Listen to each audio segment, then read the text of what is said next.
Welcome to Storytime with Noah. You never really know someone until you live with them. Looking up at the towering manor for the first time, I felt foolish.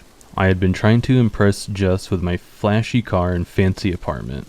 I learned that she had inherited the house while she gave me the tours of the many rooms, my jaw dropping at the elegant decor. When Jess asked me to move in, we had only been dating for a few months, though admittedly, things were going well, perfect. And maybe it was from being in a passionate, sweaty, lust-driven state of our relationship.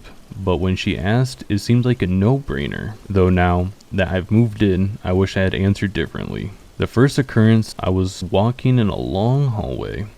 Something caught my peripheral, and I turned my head. Leave this house now. Hands outstretched, eyes bulging, teeth bared and his veins popping. The hideous specter swooped toward me. I fell to the floor and it was gone. The next morning, I decided to ask Jess about the house's history. Has anyone, ever died here?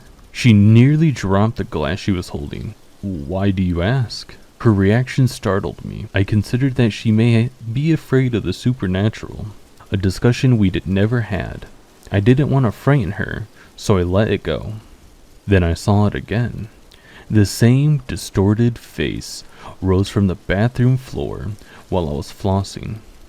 Get out, it bellowed, ghostly saliva covering my face. My piercing shriek brought Jess bursting through the door to find me cowering in the corner. It didn't want me there, that was abundantly clear. I, however, was determined to stay. Jess and I were planning our wedding after all. This was my home now. The sound of the bedroom door creaking open pulled me from my slumber. I knew what I would see before I even opened my eyes. The apparition held a finger to its lips before pointing at Jess sleeping soundly, then beckoning to me. Terrified, yet intrigued, I followed the ghost down the hall, into the attic. The specter led me to an old chest, reached through the wood, and unlocked it for me. With shaking hands, I retrieved the stack of photographs within. Though his features were now gruesome, his face purple, and his eyes bloodshot, the resemblance was unmistakable. This was the man in the photos.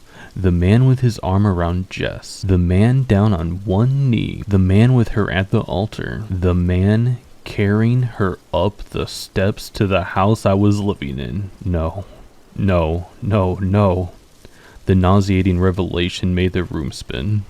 I looked up at the ghost, desperately shaking my head. Leave now. Your neck, he gasped, his asphyxiated face earnestly conveying his warning.